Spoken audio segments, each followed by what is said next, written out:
Toi aussi, sur Lightroom, des fois, tu vas faire des retouches de masque, de visage pour les portraits et ça prend un temps interminable.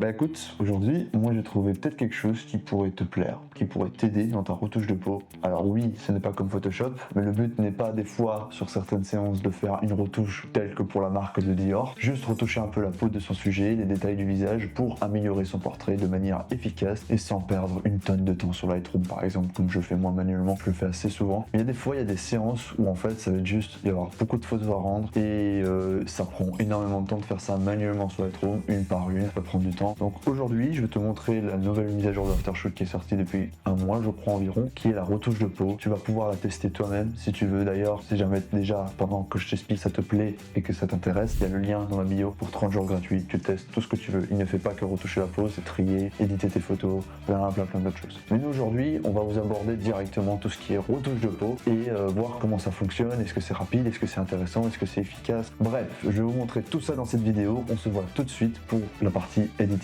et retouche de peau sur Aftershoot.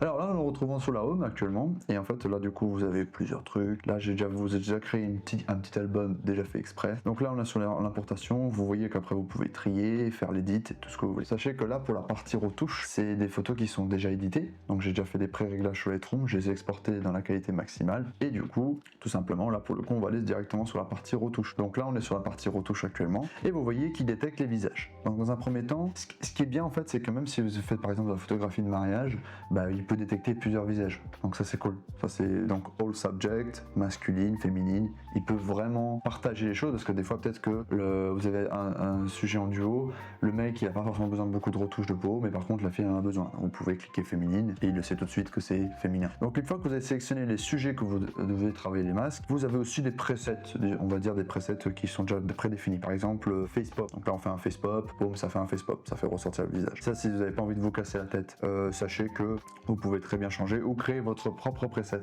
Ça aussi c'est très intéressant. Vous pouvez créer vos propres presets lors du projet. Donc là vous pouvez créer le preset, vous avez créé le preset, vous décidez la puissance un peu de tous les curseurs, etc. Donc là je vais enlever, je vais remettre en normal. Et là vous voyez ici que vous avez tous les curseurs manuels. Et vous avez pour vraiment beaucoup de choses, donc style tout ce qui est peau, tout ce qui est les traits du visage, donc ce qui est normal, les dents, la tête, les yeux, les cheveux. Vous pouvez même faire par rapport au corps, si jamais par exemple c'est plus de boudoir ou des choses comme ça. Bref, vous avez plein d'options qui s'offrent. Là je vais vous montrer un petit peu en direct comment ça rend. Donc là par exemple je vais enlever l'acné, hop, il va lisser un peu le visage, je vais faire la fréquence, là il me fait la fréquence, là il me fait les spots. Encore une fois, c'est des choses que je pense qu'il ne faut pas trop abuser au niveau des curseurs, donc allez-y mollo. Tout ce qui est line, et là moi ce que j'aime bien par exemple c'est qu'elle a un peu des traits du visage, donc on va vraiment les adoucir le plus possible. Voilà, là on vient de les adoucir. Tout ce qui est dents, mais on les voit pas dans cette photo là. Donc tout ce qui est visage, on va éclairer un peu le visage légèrement par exemple, on va rendre un peu plus smooth, on va enlever tout ce qui est la brillance, les petites brillances qui sont pas bien sur le visage pour adoucir et uniformiser la lumière sur le visage. Vous avez aussi tout ce qui est les yeux, ça c'est bien parce qu'on va faire ressortir un petit peu les yeux, et aussi les poches des yeux, ça c'est incroyable, oh là là, ça c'est pas mal. Et vous voyez au niveau des cheveux, là on va zoomer sur la photo, vous voyez au niveau des cheveux il y a des petits cheveux qui débordent, c'est totalement normal, voilà, c'est humain, mais là en fait ce qui est bien c'est que ça peut dégager, hop là, disparu, il n'y a plus de cheveux qui débordent, c'est giga prêt. Vous pouvez faire aussi tout ce qui est par rapport à body, mais là du coup c'est pas intéressant sur celle-ci, on le verra peut-être sur les autres. Et du coup là maintenant ce qui est intéressant c'est que vous allez dire ah mais attends, faut refaire ça pour chaque photo, c'est un peu chiant, nanani. Le logiciel ne finit pas là parce que du coup il vous propose aussi d'autres trucs. Bientôt il vous proposera tout ce qui est background, donc il pourra gommer le background ou le régénérer pour que vous ayez des choses un peu mieux. Ça c'est vraiment très cool. Et il y a aussi le patch comme sous Lightroom. Donc si vous voulez faire des finalisations, je sais pas, imaginons qu'il y a vraiment un bouton qui s'enlève pas, vous pouvez zoomer et l'enlever. Par exemple sur cette photo là, comme sur Lightroom, j'ai le petit patch là, il y a le petit caillou dans l'eau, il me plaît pas tant que ça. Hop, je patch, j'enlève et tout simplement voilà, disparu, ni vu et ni connu. Donc ça c'est vraiment pas mal. Donc vous avez vraiment tout ce qui est sujet, vous allez pouvoir faire le fond bientôt, ça arrive ainsi sous peu, et vous allez pouvoir faire tout ce qui est patch. Donc soit ajouter, soit enlever, vous pouvez faire vraiment beaucoup de trucs. Maintenant imaginons que vous êtes là en mode ouais très cool et tout, c'est super, mais le problème c'est que je vais devoir refaire ça pour chaque photo. Non, parce que vous pouvez copier ces réglages là. Donc vous allez pouvoir copier, vous allez copier ça, et vous allez faire vous allez gérer le nombre de photos que vous voulez, et moi je vais lui faire juste un copier-coller tout simplement. Donc là on est devant ce visage là, faire commande V, là il est en train de m'appliquer les presets de peau sur les 3 visages, et voilà. Et donc là concrètement, j'ai déjà mes trois portraits qui sont déjà refaits, donc j'ai déjà tous mes visages qui sont retouchés. On va voir la différence directement sur cette photo, avant et après.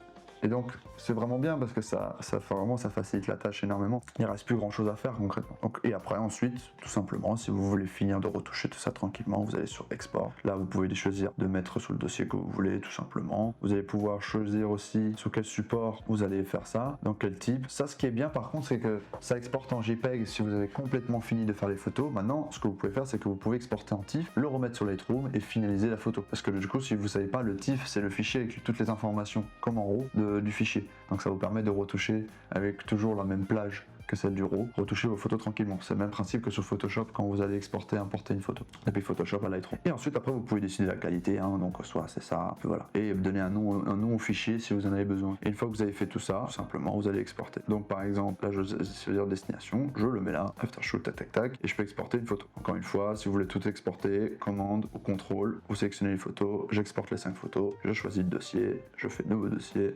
retouche finale, voilà, je le mets à l'intérieur du dossier, je sélectionne, j'exporte et j'exporte. Donc là, il va exporter les images tranquillement. Mais encore une fois, si vous voulez les remettre sur Lightroom, pas de souci, vous les exportez en TIFF et vous les remettez sur Lightroom. Donc vous aurez la version retouchée. Voilà. Et donc maintenant, si je vais sur mon Finder, tac, hop, retouche finale, et voilà. Donc là, c'est plutôt pas mal. Et vous voyez, vous n'avez pas vu de perte de qualité. Vous le voyez, pas de perte de qualité, pas de problème avec ça. Donc plutôt pratique. Si vous avez un style de retouche de peau qui vous plaît, comme je vous avais dit, vous faites un sélection preset, créez un preset et il va se baser sur ce que vous avez déjà fait avant. Comme ça, à chaque fois, vous n'avez pas besoin de refaire les curseurs. Moi, je vous conseille quand même de faire les curseurs manuellement parce que chaque visage est différent, chaque méthode est différente. Donc, vous pouvez créer des presets hein, si vous voulez, mais je conseille de faire manuellement à chaque fois. Vous le faites pour la première photo et après vous copiez-collez pour le reste. C'est ce qui est plutôt récurrent, c'est ce qui fait le plus récurremment. Moi, je vous conseille ça, c'est ce qui marche le mieux. Donc tout ça, c'est bon. Et là, moi, ce que je voulais vous montrer, du coup, c'était juste un avant-après entre les photos, du coup, entre la photo déjà comme ça, et on va ouvrir dans l'autre dossier la photo d'avant, donc celle-ci, et on va la mettre juste côte à côte. Et on va pouvoir zoomer dedans. Vous allez pouvoir voir que du coup, il a enlevé tout ce qui est bague sous les yeux, il a fait ressortir le visage, ressortir les yeux, il a enlevé les petits défauts de peau qu'il y avait, même s'il n'y en avait pas beaucoup. Il a enlevé aussi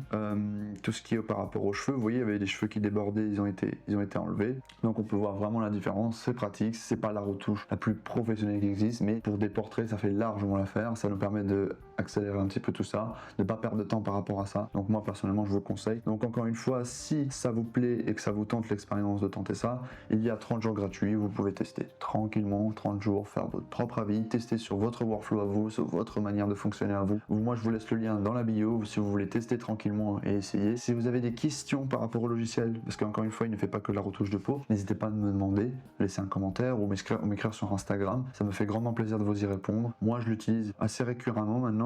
Sous les petites séries, je l'utilise pas, mais quand j'ai beaucoup de photos et que j'ai pas envie de retoucher chaque visage un par un manuellement sur Lightroom, ben alors dans ce cas-là, tout simplement, j'exporte toutes mes photos, je les mets ici, je fais mon premier preset, je copie-colle sur tous les autres et comme ça j'exporte et c'est fini, on n'en parle plus. Donc voilà, ça c'est mon conseil, c'est un truc que j'aime bien. Je trouve que ça révolutionne un peu le travail de portraitiste. Ça aide beaucoup, ça dépend forcément de type de portraitiste que vous êtes. Moi je trouve que ça aide énormément, ça donne quand même un rendu assez pro au visage. Donc voilà, moi je vous conseille ça. Si vous avez des questions, encore une fois, n'hésitez pas, abonnez-vous à la chaîne parce que ça aide énormément à faire plus de vidéos, plus de projets, à faire des reviews sur ce genre de logiciel et sur ce genre de technicité. Nous on se voit pour une prochaine vidéo, j'espère que ça vous a plu, j'espère que ça va pu vous faire découvrir quelque chose d'intéressant pour vous. On se voit pour des prochains épisodes, pour des prochaines aventures et sayonara.